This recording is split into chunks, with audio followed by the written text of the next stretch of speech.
ko yung imbitasyon nyo dito. Dahil wala naman akong tinatago. Eh, sige lang. Tanongin nyo ako kahit ano. Alam mo, hinahangaan ko yung loyalty mo, Georgina. I'm sure na-appreciate ka naman ng mga amo mo, no? Hindi mo ginawa na tamang trabaho mo! Pumalma ka!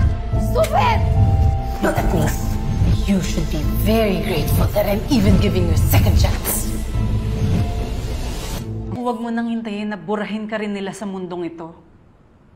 Pag nakulong sila, maaabsuelto ka. Huwag kang matakot. Sabihin mo na lahat ng nalalaman mo.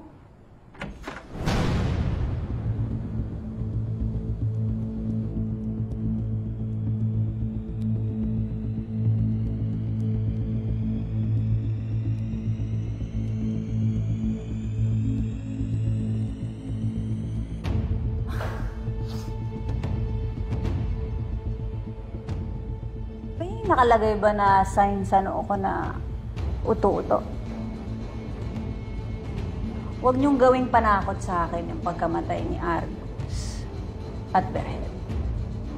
Dahil kasalanan nila yun. Nagpataasan sila ng ibig, kaya nagpatayo sila. Dahil yan ang gustong palabasin sa'yo ng mga Victor. Yan ang gusto mong sabihin dahil desperada ka na laban sa mga Victor. Hindi ako magpapagamit sa inyo. Kaya, tigilan nyo na ako.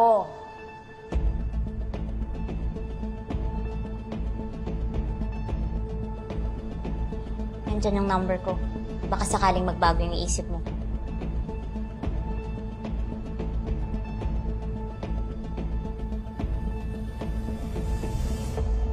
Sa iba mo na lang ibigay. Dahil hindi ko kailangan. Kunin mo na. Itabi mo lang. Ano ba? Tigilan mo nga ako.